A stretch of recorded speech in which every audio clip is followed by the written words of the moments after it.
I'm fine. Yes, we have settled very well, me and my family. Yeah, they are enjoying a lot. One more experience for the family. The girls are already in the school, and my wife is taking care of family stuff, but also launching a new business, so everything goes well. So last time that demo counted, it was 46 words in my list. It's growing every day. AC Oulun fanituotteet myy urheilukauppa.eu. First, I believe in the training process. It's the first key thing. I believe in the power of the training process to implement high quality ideas in the pitch. I believe that players can change habits and can learn new things if we work on them. But I also believe that the players need to have some level of ownership and willingness to develop themselves. So I don't think I'm this kind of coach that tries to make the players, how can I say, marionettes in the pitch. They have freedom in the pitch, but there are principles they need to respect. And then the creative side of the players, inside of our principles and our organization, it's more than welcome. They know, and without their skill, it's impossible to play football. So I don't really like to be the marionette guy, because I believe it needs also to come from the inside. And I think we all know that what makes the difference at the end in many situations is the skill level of the player. It's what they have and what comes from the inside of each one. But of course, to play a team game, a team ball game like football, you need to complete the team guidelines. So our job is a lot to organize and to set up and to challenge the players to understand the principles and to commit to the team principles. This is the basis of our daily work. As main features of the way we like to work, intensity. Our training sessions are not that long, but they are intense because we want the players to be intense in the games as well. And probably a lot of game-based situations, because we try to reproduce different game scenarios in our exercises. Probably our football exercises are more problem-solving situations for the players to discover, and then we guide them, and of course we stop and we correct and we revise the things with them. But yeah, we look to the exercise as problem-solving situations. Yeah, probably I spoke about quite many things of my coaching philosophy, not all for sure, but something. I think we all want the best for ourselves, and the best for myself at the moment is to do the best I can here to help the club to develop. The focus is, and among everybody in this club, among the staff members, among the board members, the idea is to develop the club in a sustained way, to make the club grow. Of course, we want to reach better positions than in last season. And we are preparing next season with that idea in mind. But I think the club needs to make safe, secure, sustainable steps in that direction, because the changes doesn't happen overnight, of course. And this is the target. So I don't think about my career so much, to be honest. I try to put myself in the moment where we are, to put my energy and focus on the situation where we are. And now we have a bit more of time to prepare the beginning of the season in January. And this is my focus, to help the club, to help my players, to help my staff members, to help also myself developing as a coach. And I think if we all develop, players, staff, the club, then the future is better. It has been quite interesting journey here in Finland. This is my third club in Finland.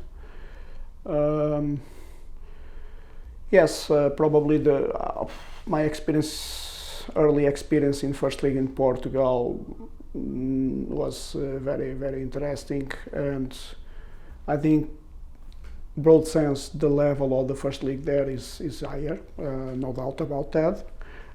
You have the chance to work with top level players, but there are pros and cons when you compare. When I came to Finland, I was very well impressed how the players are naturally curious about the game, and how the players commit to the team purpose, and how easy it is to work with the normal Finnish players, because they want to know, they want to understand, they commit to the plans, they stick on the plan quite a lot. We don't find so many freelancing players like probably we find in Portugal. Some of them with top skills, some of them exploring.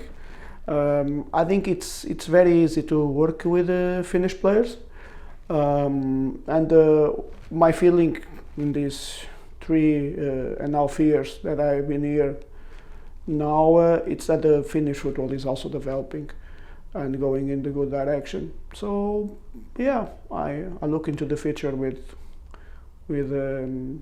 good feelings.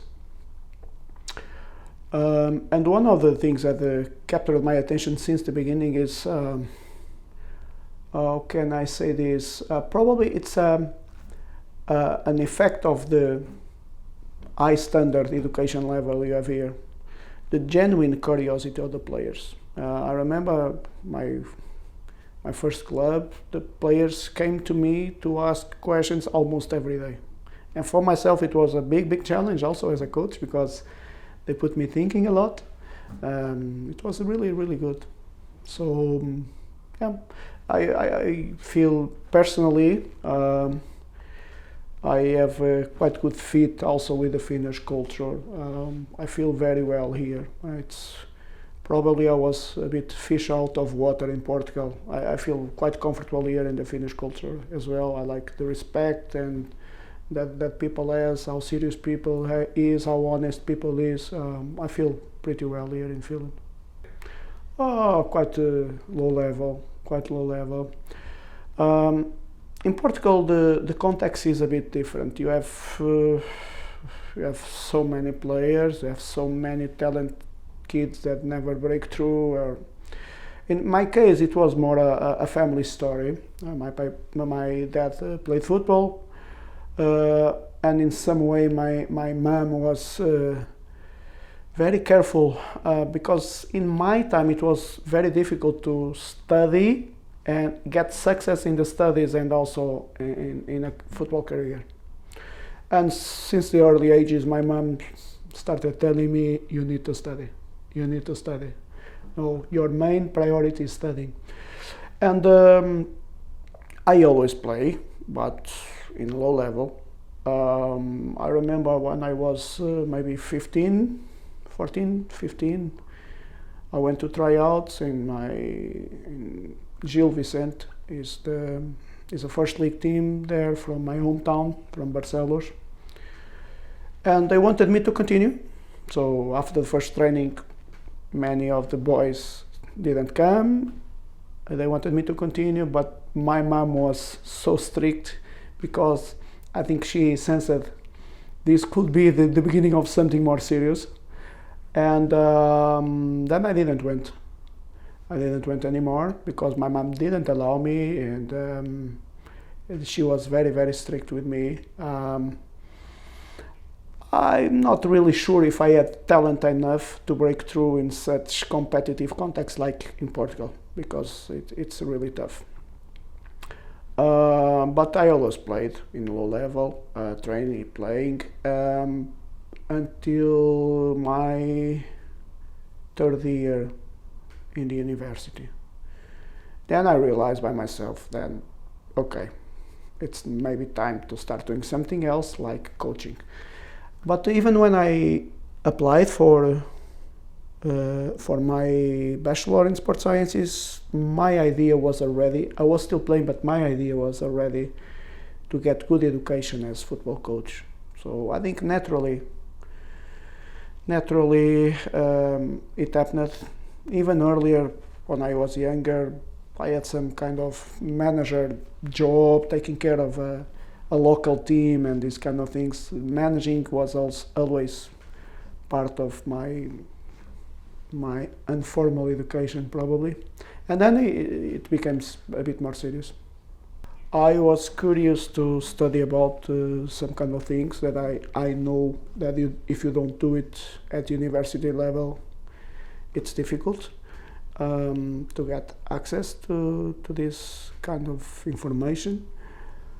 But I don't believe there are academic coaches and non-academic coaches. But for me, there are football coaches. Because with your practical experience, you can grow as coach. Without practical experience, you don't grow as coach. So it doesn't matter if you played 40 years football and then you become a coach, or if you studied 40 years and then you become a coach, because coach is a process. When you start, doesn't matter the age, when you start a learning process. So of course, when I was studying academia, I was coaching. I was not in the library only reading books. I was coaching, I was trying to learn, to develop myself. But there are many different pathways, and I know very good coaches with very different backgrounds. So this is one that I'm not sure if I have chosen. It happened. Maybe the family influence.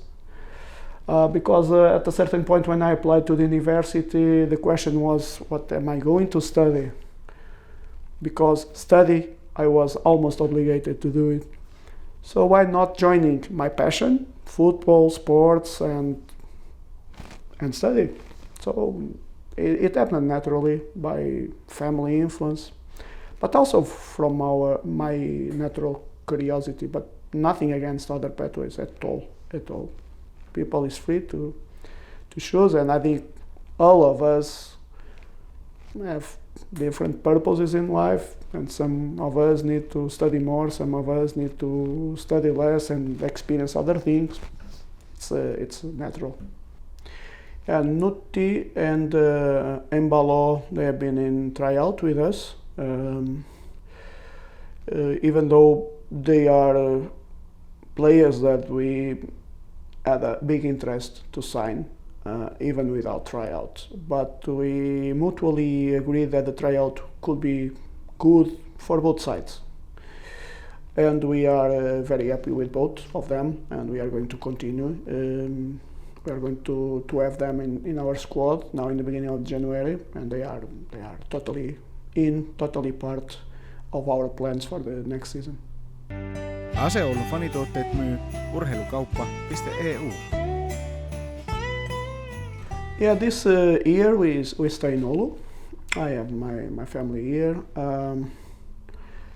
and basically with this corona situation all over the world and so many test controls and everything else and digital passports, and we believe it's better, easier and safer also to stay in Oulu. But I have two young girls that love snow. For them, Christmas was always an opportunity to dream about snow, and finally they have the chance to have it. So we do it here. They have finally the snow in Christmas time, and we will do it in our normal way. Probably a bit more of Portuguese food at home in that day than the traditional ham and etc. from Finland. But we also have experienced it in the past.